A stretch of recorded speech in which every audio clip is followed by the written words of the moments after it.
J'ai préparé un petit discours, ce ne sera pas forcément dans l'ordre de ce qui vous est présenté là, il faudrait bien m'en excuser. Cet accompagnement, on a voulu le professionnaliser, mais ça s'est fait par étapes.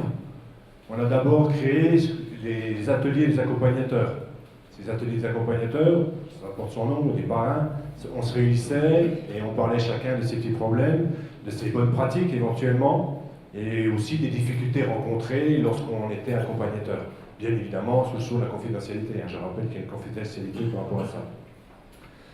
Et de fil en aiguille de ces ateliers d'accompagnateurs, des échanges qui sont passés, il y a des réflexions qui sont posées, qui ont amené le bureau à réfléchir sur autre chose. Et il a été décidé d'accentuer, comme l'a dit Pierre tout à l'heure, un petit peu le professionnalisme de l'accompagnateur. Et de là derrière, on a créé une signature tripartite, un document tripartite, qui est un engagement fort, puisque c'est une réunion, on présente ce que c'est que l'accompagnement, on présente les obligations de l'accompagnateur, mais surtout les obligations de l'accompagné. Parce que l'accompagné, il a des obligations, il faut qu'il envoie ses tableaux de bord, il faut qu'il... Bref, vous le savez tous. Là-dessus, on a aussi créé les groupes miroirs, qui sont des choses aussi importantes.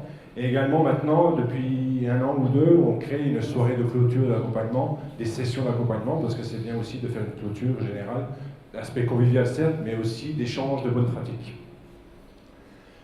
Et de là, on a encore professionnalisé encore un peu plus, puisque cette fois-ci, on est parti carrément dans une formation des accompagnateurs, parce que de ces échanges multiples et nombreux que nous avons pu avoir, on s'est rendu compte qu'en fait, certains avaient peur de devenir accompagnateurs parce qu'ils ne savaient pas ce que ça représentait, le mot accompagnateur, ce que c'était que je prends un terme un peu fort, le métier d'accompagnateur. Donc, cette formation a été créée, une première session a déjà eu lieu, et cette session rappelle ce sont les objectifs de l'accompagnement, les éléments clés, et surtout les supports de réseau entreprendre, les outils, et bien d'autres choses, bien évidemment.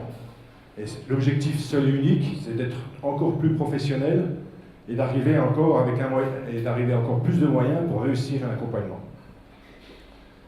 J'aimerais conclure cette partie-là pour remercier très chaleureusement, ils sont un petit peu en tête, Béatrice Raymond-Romain, Philippe Chevassu, pour leur disponibilité, leur investissement, et tout, parce que franchement, ça a été un plaisir de travailler avec eux.